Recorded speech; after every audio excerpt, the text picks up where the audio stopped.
कल रात को एक जालोर ज़िले के नौजवान साथी जो व्याख्याता था और उसने ट्रेन के आगे कूदकर आत्महत्या कर ली। और आत्महत्या इसलिए की कि लगातार एसओजी के अधिकारी, पुलिस के अधिकारी उसको लगातार परेशान कर रहे थे।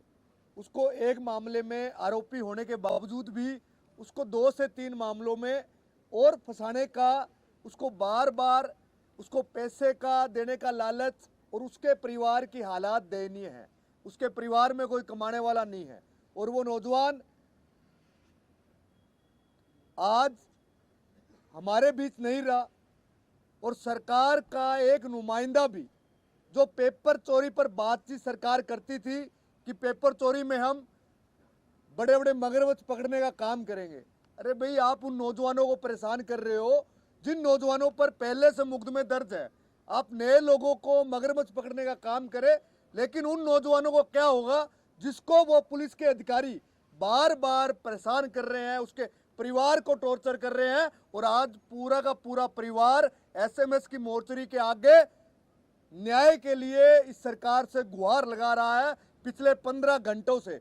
और सरकार का एक नुमाइंदा भी, एक प्रतिनिधि भी उस परिवार से हालचाल पूछने भी नहीं गया। क्या इतनी असंवेदनशील सरकार राज्य के अंदर हो गई? क्या राज्य के अंदर भाजपा के मुख्यमंत्री इतने असंवेदनशील हो गए जो किसान के बेटे हैं? क्या मंत्री के पास 5 मिनट का समय नहीं है कि एसएमएस में मोर्चरी के पास जाकर उन परिवार वालों से मुलाकात करके तमाम हम लोग उन परिवारजनों के साथ हैं, मांग करते हैं उस परिवार में एक व्यक्ति को नौकरी दी जाए और उस परिवार को मुआवजा दिया जाए, ताकि उसके आने वाला समय उस परिवार के लिए पालन पोषण के लिए उसको मजबूती मिले।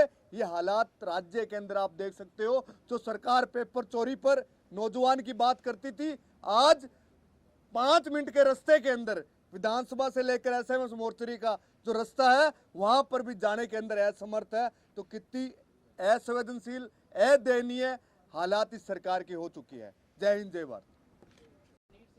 उन्होंने कहा है कि उत्तर भारतीय केवल हिंदी के दम पर काम करते हैं, इसीलिए उत्तर भारत से तमिलनाडु में उत्तर भारतीय टेबल साफ करने, वेटर का काम करने, पानी पूरी बेचने के लिए आते हैं, जबकि तमिलनाडु के लोग 2 लैंग्वेज की पॉलिसी पर चलते हैं, लोकल लैंग्वेज और इंग्लिश, इसलिए वहाँ के लोग विदेश जा पा रहे हैं। इस रूप में देखा जाए इसको क्या है, भारत को डैमेज करने? देखो, ये भारत देश को मंत्री बांटने का जो काम कर रहे हैं, लेकिन जो इस देश की मातृभाषा हिंदी है और हिंदी के लिए अगर उन्होंने, हिंदी व्यक्तियों के लिए अगर उन्होंने हिंदी भाषा के लिए कुछ अशोभनीय व्यक्त बोले हैं तो उनको देश की सरकार को संज्ञान में लेना चाहिए।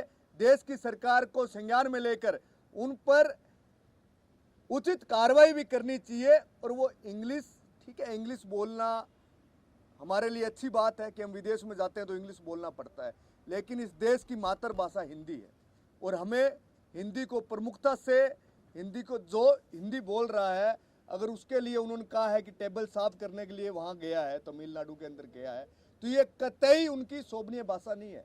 उन पर देश की सरकार को संज्ञान लेना चाहिए। देखो, कल हम तमाम प्रतिनिधि, नेता प्रतिपक्ष आदरणीय टीकाराम जूली जी के नेतृत्व में मिले थे और पूर्ण रूप से अध्यक्ष जी ने कहा था कि हम तहसीलदार को हटाने का काम करेंगे, लेकिन कब तक कार्रवाई होती है ये हम इंतजार के अंदर है।